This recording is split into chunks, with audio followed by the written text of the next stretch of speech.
नमस्कार विद्यार्थियों, आप सभी का स्वागत है पीवाईक्यू सीरीज में।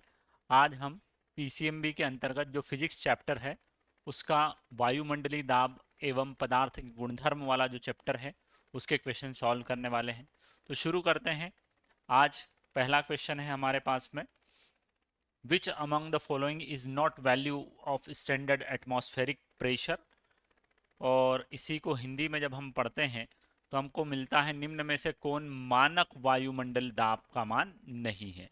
तो देखो, वायुमंडलीय दाब का जो मान होता है उसको हम 1 ATM या एक वायुमंडलीय दाब से भी दिखाते हैं, जो 76 सेंटीमीटर पारे के स्तंभ की ऊंचाई के बराबर भी होता है। पारे की स्तंभ की ऊंचाई, और यही ऊंचाई अगर आप पानी के कॉलम से नापोगे तो आपको 10.3 मीटर मिलेगी। 10.3 मीटर पानी के स्तंभ की ऊंचाई, पानी के स्तंभ की ऊंचाई। तो अगर हम देखें तो हमारे पास पानी के स्तंभ की ऊंचाई, पारे के स्तंभ की ऊंचाई, मतलब ये दोनों तो हैं उत्तर। अब अगर हम बात करें इन दोनों में से, तो इन दोनों में से हम बात करते हैं पास्कल है और एक बार है। तो हमने कहा एक एटीएम जो है वह लगभग 1.1013 बार के बराबर होता है, मतलब ये भी सही है। अब अगला है हमारे पास में पास्कल। तो एक ध्यान रखना पड़ता है, एक एटीएम बराबर होता है 1.013 गुणा 10 की घात 5 पास्कल, और इसी को हम लिखते हैं सामान्यतः लगभग में 10 की घात 5 न्यूटन प्रति मीटर वर्ग। तो ये वाला जो है, ये वाला हिस्सा मानक के बराबर नहीं है, और मानक के दाब के बराबर नहीं है, और यही मुझसे पूछा भी है, नहीं है। तो इसका सही उत्तर हमको क्या लगाना चाहिए? ए वाला ऑप्शन।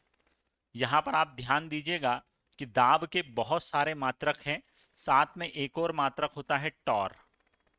तो एक टॉर बराबर 1 मिलीमीटर पारे का के स्तंभ की ऊंचाई। तो ये भी एक छोटी सी बात है आपके पास में, ये भी आप याद रखें, जरूर महत्वपूर्ण है। तो टॉर भी दाब का मात्रक है। दिए गए प्रश्न का उत्तर ए है। आगे बढ़ते हैं। पतले पाइप में तरल को ऊपर खींचने पर उसके अंदर का वायुमंडलीय दाब। To push a liquid up in straw. आपने कई बार देखा होगा, नारियल पानी में एक पाइप डालकर हम ऐसा करते हैं। तो जब हम पानी या कोल्ड ड्रिंक को या किसी द्रव को खींचते हैं तो उस समय उस नली के अंदर वायुमंडलीय दाब कम हो जाता है, और दाब कम होने के कारण ही तो उसमें कौन चढ़ता है? द्रव, उच्च दाब से निम्न दाब की ओर। तो हम बात कर रहे हैं कि जो द्रव है, अगर हम बात करें इस तरह से, तो ये द्रव भरा है इसमें, तो द्रव के ऊपर तो वायुमंडलीय दाब है, और इसमें जो नली है, इस नली के अंदर दाब क्या हो गया? कम। और इस नली में जब दाब कम होगा तभी तो वह द्रव कहाँ चढ़ेगा? ऊपर। तो यहाँ पर पूछा है, पतले पाइप में तरल को ऊपर खींचने पर उसके अंदर का वायुमंडलीय दाब घट जाता है, डिक्रीज हो जाता है। आगे अगला है, 14 बैरोमीटर इस प्रकार से स्थापित किया जाना चाहिए। देखिए, 14 बैरोमीटर, सबसे पहले तो समझो कि बैरोमीटर क्या होता है। बैरोमीटर को हिंदी में कहते हैं दाब मापी, मतलब यह वायुमंडलीय दाब का मापन करता है, इसलिए इसको बोलते हैं दाब मापी, बैरोमीटर। यह मौसम प्रयोगशाला, मौसम की जानकारी वाली जो प्रयोगशालाएं हैं वहां पर इसको स्थापित किया जाता है, और यह जमीन के साथ 90 डिग्री के कोण पर इस्तेमाल किया जाता है। जमीन धरती के साथ में यह 90 मतलब लंबवत दिशा में लगाया जाता है। तो पृथ्वी की सतह के लंबवत, perpendicular to the earth surface, इसका इस्तेमाल किया जाता है। ये बात हमें ध्यान रखना है। अगली बात हमारे पास में, vacuum pump is a device. Vacuum pump, vacuum pump एक उपकरण है। वैक्यूम को हिंदी में निर्वात कहते हैं बच्चों। देखो, समझो तो बहुत अच्छी बात है। हमारे पास वैक्यूम पंप, हिंदी में भी क्या लिखा हुआ है? Vacuum pump. वैक्यूम पंप मतलब जो वहां, वह पंप जो हवा, हवा मतलब गैस के अणुओं को किसी बंद पात्र में से खाली करता है। तो ये मेरे पास एक बंद पात्र है, इस बंद पात्र के अंदर गैस के अणु भरे हुए हैं, और इन गैस के भरे हुए अणुओं को बाहर निकालने का काम जो करेगा उसे हम बोलते हैं वैक्यूम पंप। तो यह एक शील्ड वॉल्यूम समझा देता हूं। ऐसा आयतन है जिसको चारों तरफ से अपन ने पैक करके रखा है भाई, इसमें पैकिंग है, चारों तरफ से पैक कर दिया, ठीक है, तो ये पैकिंग वाला है। तो यह एक शील्ड वॉल्यूम से खाली करने के लिए पानी हटा देता है, पानी की तो कोई बात ही नहीं है। ये एक शील्ड वॉल्यूम से गैस के अणुओं को निकाल देता है, बिल्कुल सही बात है, गैस के अणुओं को निकाल देता है। रिमूव गैस मॉलिक्यूल, जो गैस के अणुओं को निकालता है किसी भी एक निश्चित आयतन से, उसे हम कहते हैं वैक्यूम पंप। क्या कहेंगे? Vacuum pump. तो अगली क्वेश्चन, इस क्वेश्चन का सही आंसर बी वाला है, बी वाला।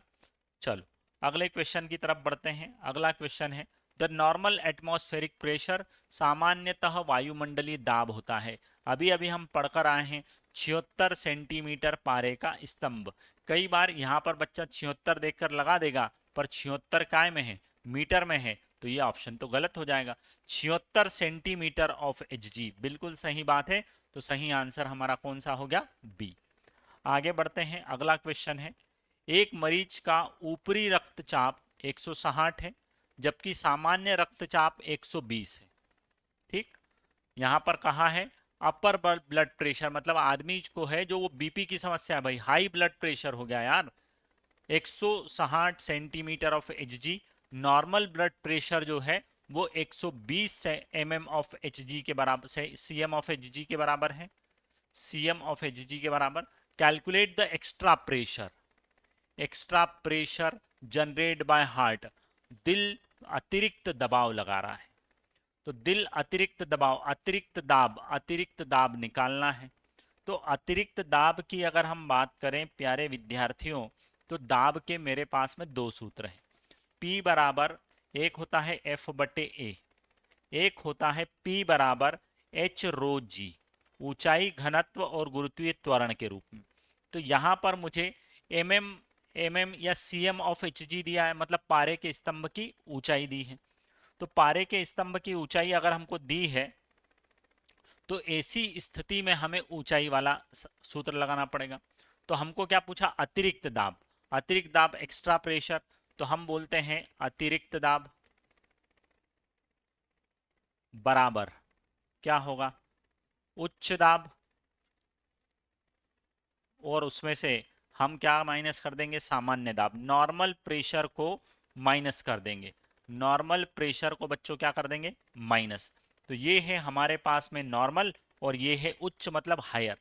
तो यहाँ पर अतिरिक्त दाब निकालना है, एक्स्ट्रा प्रेशर, अतिरिक्त दाब निकालना हो तो उच्च दाब, दाब कोई सा भी हो, एच रो और जी माइनस एच रो और जी, ये सूत्र है। अब अगर हम एक्स्ट्रा प्रेशर लिखें तो एक्स्ट्रा प्रेशर निकालने के लिए मुझे मान रखना पड़ेगा, सूत्र के अंदर वैल्यू पुट करना पड़ेगी। तो H की वैल्यू हाई वाली वैल्यू कितनी है? 160 है। तो यहाँ पर 160 सेंटीमीटर को मीटर में बदला तो 100 से भाग देना पड़ा, डिवाइडेड बाय घनत्व, तो घनत्व है 13,000 रो लिख देता हूँ, और ये G माइनस H, सामान्य का H कितना है? 120, तो 120 बटे में यहाँ पर भी 100, क्यों? क्योंकि सेंटीमीटर को काय में बदला? मीटर में, और रो और जी। अब जो चीजें एक जैसी है उनको हम ले लेते हैं कॉमन। तो extra pressure are equal to rho g बटे 100 इंटू में 160 माइनस 120।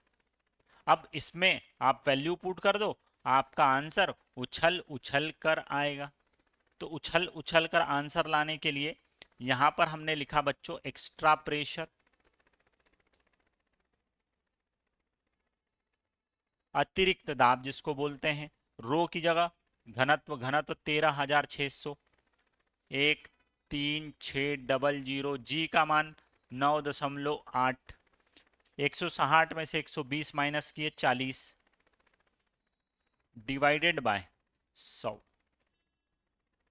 इस तरह से अगर हम 0 0 कैंसिल कर दिए तो हमारे पास में यहाँ पर ये डेसिमल ये लग गया 10, ये 0 से ये 0 कैंसिल। तो अब अगर हम एक्स्ट्रा प्रेशर कैलकुलेट करें तो एक्स्ट्रा प्रेशर 136, 9.8, 98 में 4 से गुणा किया, 8 चौक 32 के 2 हाथ में 3, 9 चौक 36 और 3 39, 136 और 392। अरे भाई इन दोनों देखो कितनी बड़ी चीज है यार, बहुत बड़ी चीज है। ये कितना है 20, 20 से तो बड़ा ही है, मतलब ये उत्तर नहीं हो पाएगा, इससे बड़ा है। फिर 40, अरे ये भी नहीं हो पाएगा। ये 5.3, ये भी नहीं हो पाएगा। गुणा करो चाहे मत करो, तुमको समझ में आ जाना चाहिए कि अच्छा ये उत्तर लगाना पड़ेगा। ये इन दोनों का गुणा करने पर आता है 5.3312। तो फिर लिखा 5.3312 गुणा 10⁴ पास्कल। ये हो गया हमारा हल बच्चों, सरल। तो गणित हर बार पूरा थोड़ी ना करना पड़ता, कभी कभी थोड़ा ट्रिक लगाकर, दिमाग लगाकर भी हम उत्तर लगा सकते हैं। तो 6 नंबर के बाद अगला प्रश्न देखते हैं। The main component of vacuum, एक निर्वात प्रणाली के मुख्य भाग क्या है? भाई निर्वात प्रणाली मतलब जहां से गैस के अणुओं को निकालना है वैक्यूम सिस्टम से, तो हमको निकालने के लिए एक तो पंप लगेगा, निर्वात पंप बिल्कुल यहाँ पर है, तीनों में चारों में है। फिर जब हम गैस को निकालेंगे तो वहां पर जो तंत्र है उसको काम करना पड़ेगा, तो उसको ठंडा भी रखना पड़ेगा। ठंडा रखने के लिए मतलब कूलिंग सिस्टम लाना पड़ेगा। कूलिंग सिस्टम, कूलिंग सिस्टम, अच्छा इन दोनों में है कूलिंग सिस्टम, तो ये कूलिंग सिस्टम वाला भी हो गया। फिर दाब को नियंत्रित करना पड़ेगा, तो दाब को नियंत्रित करने के लिए दाब गेज लगेगा। और फिर जो आप वहां से बाहर निकाल रहे हो तो कितना मटेरियल बाहर निकलेगा, तो मास फ्लो, द्रव्यमान प्रवाह का नियंत्रक करने वाला भी चाहिए। इसीलिए हमारा सही उत्तर कौन सा हो जाएगा? सी वाला। अगर हम बात करें तो वैक्यूम पंप रहता है, कूलिंग सिस्टम रहता है, प्रेशर गेज रहता है और मास फ्लो कंट्रोलर रहता है। कितना मास बाहर निकालना है इस बात को कंट्रोल करने वाला मास फ्लो कंट्रोलर भी रहता है। तो ये जो है हमारे वैक्यूम पंप के कंपोनेंट हो गए। आगे बढ़ते हैं, अगला क्वेश्चन हमारे पास में क्वेश्चन है। एक निश्चित समय में समुद्र के समीप भूमि के ऊपर, देखो और भाई भूमि के ऊपर दाब है ना, pressure on on land near the sea, ये भूमि के ऊपर, जमीन के ऊपर, लैंड के ऊपर प्रेशर है, और समुद्र के ऊपर दाब, भाई समुद्र के ऊपर दाब पीएस है। तो अब यहां पर लिखा है पीएस मतलब समुद्र, और ये है भूमि, तो दाब ज्यादा कहां है? अरे ज्यादा दाब तो प्रश्न ने समुद्र में दिया है। तो हवाएं हमेशा किधर से किधर चलती है? उच्च दाब से निम्न दाब की ओर। तो हवा किधर से किधर चलेगी? समुद्र से जमीन की ओर। समुद्र से चल रही है इसलिए उसको हम सी ब्रिज कहेंगे, समीर, समीर हवा या सी ब्रिज। और कहां से कहां चलेगी? समुद्र से भूमि की तरफ। तो बोले थल समीर, बोले नहीं। कहां से चल रही? समुद्र से चल रही, तो समुद्री समीर। समुद्री समीर दो जगह दिखा, कारण बनता है जो समुद्र से भूमि, हाँ बिल्कुल, समुद्र से कहां चलता है? भूमि की तरफ, समुद्र से भूमि की तरफ। उसी तरह से अगर हम बात करें तो एक और शब्द मिलता है थल समीर। थल समीर का कारण बनता है जब भूमि से समुद्र की तरफ जाती है। तो ये लाइन भी सही है, पर ये किसके लिए सही है? समुद्र के लिए। और ये वाली लाइन तब सही होती जब दाब कहां का ज्यादा होता? जमीन का, और कम कहां का होता? समुद्र का। अगर उल्टा लिखा आ जाए, वो चिन्ह पलट कर आ जाए, तो हमारा फिर सही उत्तर डी वाला बन जाएगा, क्योंकि थल से चलेगी इसलिए उसको हम क्या बोलेंगे? थल समीर। इंग्लिश में बोलते हैं लैंड ब्रिज। क्या बोलेंगे बच्चों? Land bridge. परीक्षा के हिसाब से दोनों शब्द बहुत महत्वपूर्ण है, एक सी ब्रिज और दूसरा है लैंड ब्रिज। सी ब्रिज में कहां से चलेगी? समुद्र से चलेगी। लैंड ब्रिज में कहां से चलेगी? जमीन से चलेगी। जमीन से समुद्र की तरफ, समुद्र से जमीन की तरफ, और चलती है हमेशा उच्च दाब से निम्न दाब की ओर। तो कभी समुद्र पर दाब उच्च रहता है, तो कभी धरती पर दाब उच्च रहता है। ये ध्यान रखना है। चलो आगे बढ़ते हैं अगले प्रश्न की तरफ। We use the mercury in 14 barometer. भाई 14 बैरोमीटर दाब मापी में पारे का इस्तेमाल क्यों होता है? क्यों होता है भाई? पारा ही क्यों इस्तेमाल करते हैं? मरकरी ही क्यों इस्तेमाल करते हैं? क्यों? क्योंकि उसका घनत्व, घनत्व बहुत ज्यादा होता है। सी इस प्रश्न का सही answer. Density is very high. अगर आपको याद आ जाए तो density of mercury are equal to 13.6 into 10⁻³ kilogram per metre cube होता है। घनत्व इसका बहुत ज्यादा है बच्चों। अगले प्रश्न की तरफ बढ़ते हैं। A simple and cheapest, simple और चिपेस्ट मतलब सस्ता, सरल एवं सबसे सस्ता उपकरण जिसकी सहायता से बिना निकास द्वार वाले एक बड़े टैंक से, बिना निकास द्वार मतलब ऐसा टैंक है जिसमें से जल निकालने के लिए कोई रास्ता बनाया नहीं है, उससे तरल निकालने के लिए किसका इस्तेमाल किया जाएगा? तो इलेक्ट्रिक मोटर भैया महंगी पड़ती है यार, पंप भी महंगा पड़ता है, ये तो नहीं होगा। सोलर पंप, सोलर प्लेट लगाओ, मोटर लगाओ और महंगा पड़ेगा। फिर पवन चक्की लगाओ, ये भी महंगा पड़ेगा। सबसे बढ़िया तरीका कौन है? साइफन। साइफन मतलब पाइप। आपने भी देखा होगा गली मोहल्लों में टैंकर से पानी निकालना रहता तो एक आदमी पाइप डालता है और दूसरे पाइप को मुंह में से डाल के खींचता है और धीरे से पानी आना शुरू हो जाता है। सस्ता एवं सरल तरीका वो कौन सा है? साइफन वाला। चलो आगे बढ़ते हैं बच्चों। अगला है समुद्र तल पर औसत वायुमंडलीय दाब, the mean atmospheric pressure at sea level. Sea level पर कितना होता है? तो हम बोलते हैं सी लेवल पर होता है 1 एटीएम। 1 एटीएम मतलब 1.013 इंटू 10⁵ पास्कल होता है। अब ये जो पास्कल की कहानी है यहाँ पर तो नहीं जम रही यार, ये तो 6 लिख दिया तो ये तो गलत हो गया। फिर यहाँ लिखा ही नहीं घाते, तो ये भी क्या हो गए? गलत। अब सर यहाँ घात नहीं लिखी है पर यहाँ पर कुछ और दिया है भाई, दशमलव खसकाया हुआ। तो यहाँ पर अगर मैं दशमलव खसकाऊं तो 1 पॉइंट को यहाँ से 0.1.3 दो खसकाए तो यहाँ पर हो गया 10⁻³ पास्कल, ये भी सही है। और यहाँ पर देखें तो 101.3 और ये 10⁻³ को किलो पढ़ते हैं, किलो पास्कल। तो सही उत्तर कौन सा बन गया? बी वाला।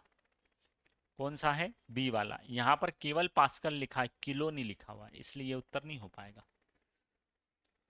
वायुमंडलीय दाब की गणना करने के बाद में हमसे पूछा गया है कि इन पेंक, एक ऐसा पेन, वायुयान में स्याही वाले पेन लीक करने लगते हैं। वायुयान मतलब ink pen starts leaking in aircraft. Aircraft वायुयान का मतलब जो हवा में उड़ते हैं। अब हवा में उड़कर कहाँ चले गए भाई? ऊपर। ऊपर अगर वायुयान जाएगा तो ऊपर दाब क्या होता है? कम। दाब कम होता है इसलिए लीक करता है। तो अधिक ऊंचाई पर वायुमंडलीय दाब कम हो जाता है। अधिक ऊंचाई पर वायुमंडलीय दाब कम हो जाता है। At higher altitude the atmospheric pressure reduce decrease. ऊपर जाने पर वायुमंडलीय दाब कम, कम होने के कारण वो पेन जो है, उस पेन के अंदर की स्याही उच्च दाब पर थी, वो अब बाहर आने लगती है निम्न दाब की तरफ और किधर निकल जाती है? पेन से बाहर, जिसको हम बोलते हैं लीक कर रहा है। चल अगला 12 के बाद में 13 प्रश्न। निम्न में से कौन सा उदाहरण बर्नौली के सिद्धांत पर आधारित है? एक महान वैज्ञानिक थे बर्नौली। बर्नौली इस प्रिंसिपल पर आधारित है। हमारे पास में जो यंत्र वह है वेंचुरी मीटर। द्रव के प्रवाह की दर का मापन करता है। द्रव के प्रवाह की दर का मापन, जैसे खेत में पानी चल रहा है तो कितना द्रव बह रहा है, इस बात का मापन कौन करेगा? Venturi meter. अगला कौन है? Hydraulic brake. हाइड्रोलिक ब्रेक जो है यह पास्कल के नियम पर आधारित है बच्चों। हाइड्रोलिक ब्रेक पास्कल के नियम पर आधारित है, based on law of pascal. Manometer यह दाब अंतर मापी है, दाबांतर मापी मतलब दो जगह के दाब के अंतर को मापता है। जहाज का तैरना आर्कमिडीज के सिद्धांत पर आधारित है। आर्कमिडीज के सिद्धांत पर आधारित है। तो ये छोटी छोटी बातें जो हैं आपको परीक्षा में नए प्रश्न के साथ नए नंबर दिलाने के लिए तैयार है। आगे बढ़ते हैं, अगला क्वेश्चन देखते हैं। According to which of the following law the sum of total energy per unit volume, pressure energy, potential energy, kinetic energy remains constant every point in the path of the liquid? किसी नियम के अनुसार तरल के मार्ग के हर बिंदु पर प्रति एकांक आयतन कुल ऊर्जा अर्थात दाब ऊर्जा, स्थितिज ऊर्जा और गतिज ऊर्जा, प्रति एकांक आयतन दाब ऊर्जा धन स्थितिज ऊर्जा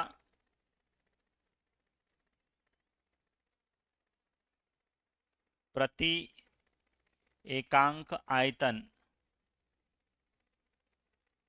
स्थितिज ऊर्जा पोटेंशियल एनर्जी प्रति एकांक आयतन प्लस गतिज ऊर्जा प्रति एकांक आयतन। इन सब का जोड़ जो है वह हमेशा क्या रहेगा, नियत। और ये बात हमको जिस व्यक्ति ने बताई थी, नियत नियत, ये जोड़ जो रहने वाला है ये नियत रहने वाला है। इसको P लिखते हैं, इसको रो जी एच लिखते हैं, इसको 1/2 रो V का वर्ग लिखते हैं, और ये सारा मान रहने वाला है नियत। और ये बात हमको बताई थी बर्नौली ने। इसे बर्नौली का सिद्धांत कहा जाता है, जो कि ए ऑप्शन में है। आगे बढ़ते हैं। अगला, pascal the unit of atmospheric pressure. Pascal वायुमंडलीय दाब का मात्रक पास्कल कितने न्यूटन प्रति वर्ग मीटर के बराबर होता है।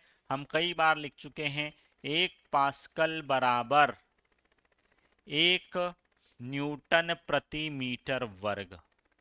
1 पास्कल बराबर 1 न्यूटन प्रति मीटर वर्ग। तो सही आंसर कौन सा बन गया है, डी वाला। अगले प्रश्न की तरफ बढ़ते हैं। वायुमंडलीय दाब के मात्रक बार और पास्कल के बीच सही संबंध है। बार और पास्कल के बीच में संबंध निकालना है। तो हम जानते हैं 1 बार बराबर होता है 10⁵ पास्कल, और जो कि मुझे कहां पर देखने के लिए मिल रहा है, डी ऑप्शन में। इसलिए करेक्ट आंसर कौन सा हो गया, डी। 1 बार बराबर 10⁵ पास्कल। अगला, वायुमंडलीय दाब का मान समुद्र तल पर कितना है। अरे, दाब का ही मान ज्यादातर पूछा जा रहा है। तो हमारे पास में है एक एटीएम बराबर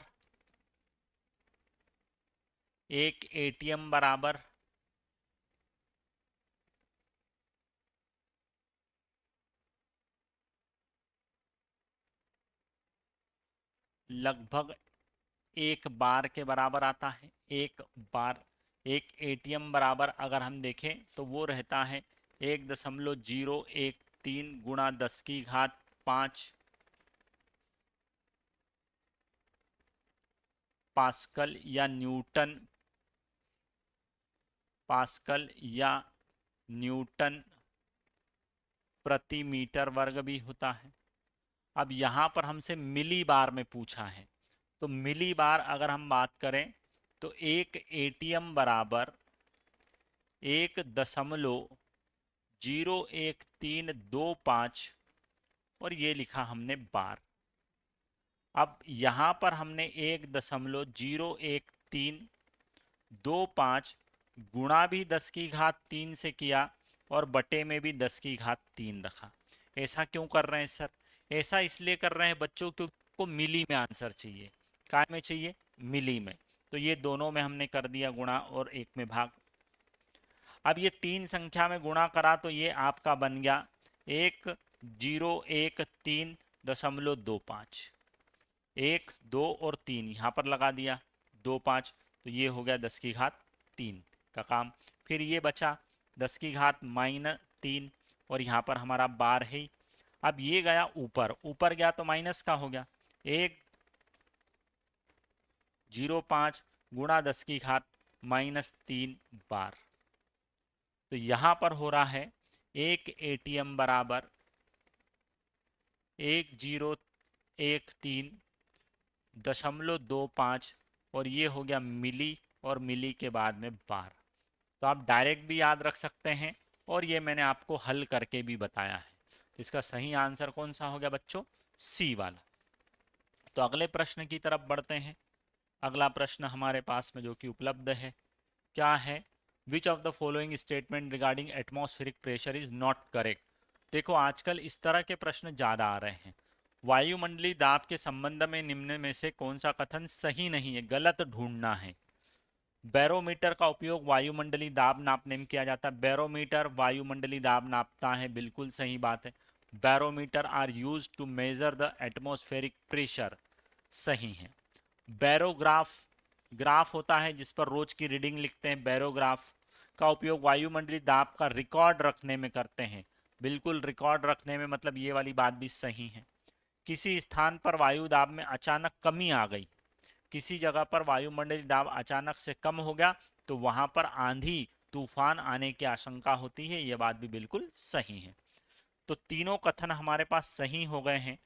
पृथ्वी तल से अधिक ऊंचाई पर जाने पर वायुमंडलीय दाब का मान बढ़ता है। अरे भाई झूठ बोल रहा है यार, अभी अभी अपन वायुयान में बैठकर कहाँ गए थे? ऊपर। ऊपर गए थे तो अपन ने कहा था ऊपर जाते हैं तो दाब का मान घटता है, और ये क्या कर रहा है? बढ़ता है। इसलिए ये वाला कथन गलत है, और हमसे पूछा भी कौन सा है? सही कथन नहीं है। तो परीक्षा में उत्तर भी ये लगाना, डी। क्या लगाना है? डी। सही नहीं पूछा था, तो सही उत्तर हमारे पास में कौन सा मिल गया है? डी वाला। अगले प्रश्न की तरफ बढ़ते हैं। अगला प्रश्न बहुत महत्वपूर्ण है। हाइग्रोमीटर, हाइग्रोमीटर जो है वह वायुमंडल में कितनी आर्द्रता है, एटमॉस्फेरिक ह्यूमिडिटी को मेजर करने वाला इंस्ट्रूमेंट है। एक चित्र के माध्यम से आपको दिखाया भी गया है।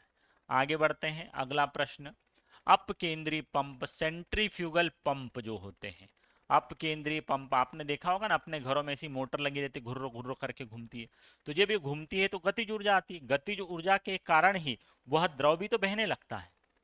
तो हाइड्रोडायनामिक, हाइड्रो मतलब द्रव, डायनामिक मतलब चलने लगेगा। तो जो गतिज ऊर्जा है वह हाइड्रोडायनामिक ऊर्जा में बदल जाती है। गतिज ऊर्जा हाइड्रोडायनामिक ऊर्जा में बदल जाती है। कौन बदलता है? तो वो है सेंट्रीफ्यूगल पंप, सेंट्रीफ्यूगल पंप। अगले क्वेश्चन की तरफ बढ़ते हैं। जल चौड़े पाइप से, चौड़े पाइप से सकरे में गया।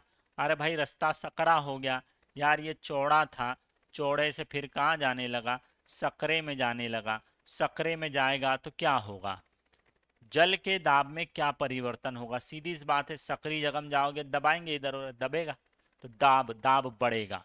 तो सही विल इंक्रीज। सही आंसर कौन सा हो गया? डी वाला। आगे, for uniform speed pump the discharge is proportional to. इन्होंने कहा है समान गति करने वाले पंपों के लिए निर्वहन प्रणोदक के व्यास, प्रणोदक के व्यास के साथ में तृतीय घात।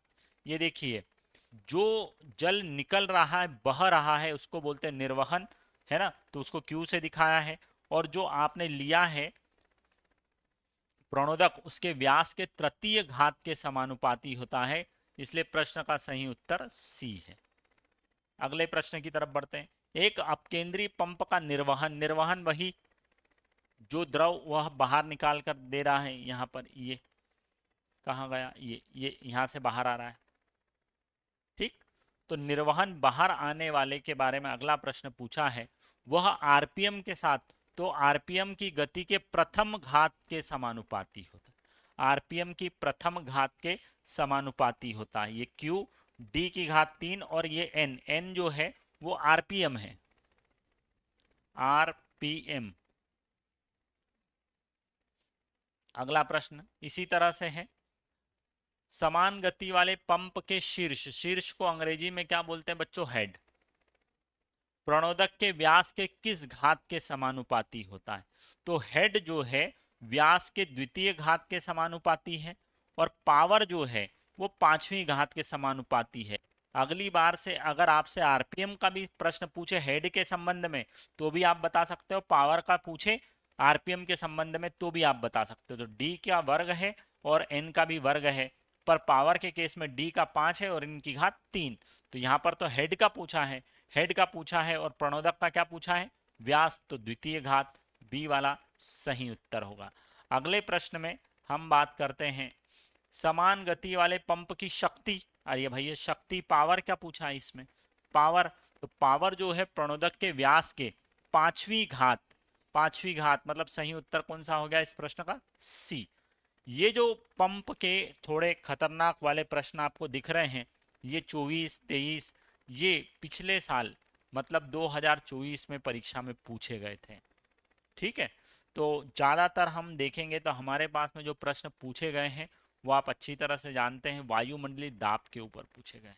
तो वायुमंडलीय दाब एक छोटा सा हिस्सा है, आप थोड़ा ध्यान से पढ़ें उसको और उसके पीवाईक्यू को एक दो बार आप रीड कर लेंगे तो हो सकता है परीक्षा में उसमें से ही, उस पर ही आधारित आपको प्रश्न देखने के लिए मिल जाएगा। तो आप सभी का बहुत बहुत धन्यवाद।